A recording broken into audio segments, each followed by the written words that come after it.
क्या आपने कभी गौर किया है, आपके हाथ में शायद लेटेस्ट आईफोन हो, आप रोज बाहर से खाना ऑर्डर कर रहे हो और आपकी वेकेशन फोटोज इंस्टाग्राम पर बहुत कूल लग रही हो, लेकिन जैसे ही महीने की 25 तारीख आती है, वो बैंक बैलेंस देखकर पसीना छूटने लगता है। भारत का मिडिल क्लास आज एक बहुत ही अजीब मोड़ पर खड़ा है कि हम दिखने में तो अमीर हो रहे हैं, लेकिन हकीकत में हम एक कर्ज के जाल यानी डेट ट्रैप में फंसते जा रहे हैं। बात करेंगे उस ग्रेट इंडियन ईएमआई ट्रिक की, जो हमें अमीर बनने से पहले ही खर्च करना सिखा रही है। और चलिए इस दिखावे के पीछे का कड़वा सच जानते हैं। हमारी ताकत हमेशा से हमारी सेविंग्स रही है। हमारे मम्मी पापा का एक ही उसूल था, जितनी चादर उतने पैर पसारना। लेकिन आज की जनरेशन लोन ले रही है। आरबीआई का ताजा डेटा सुनकर आप चौंक जाएंगे।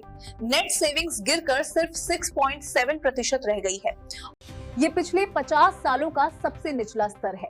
यानी हम बचाना भूल गए हैं और कर्ज बढ़ता जा रहा है। इसका सबसे बड़ा कारण है शो ऑफ कल्चर। अब आपका मुकाबला पूरी दुनिया से है। इंस्टाग्राम पर किसी को दुबई या नया गैजेट लेते देखते ही आपके दिमाग में सोशल मीडिया टैक्स लग जाता है।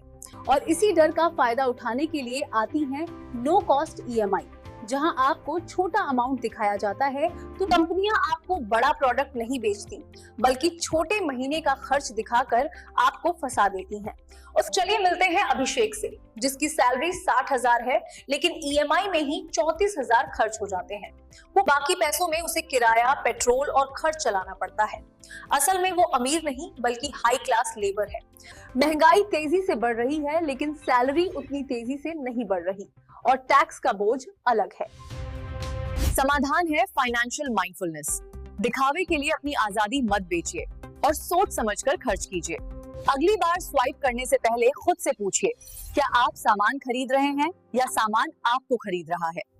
क्या आपको भी लगता है कि मिडिल क्लास इस कभी न खत्म होने वाली रैट रेस में फंस गया है? सोच के बताइएगा जरूर।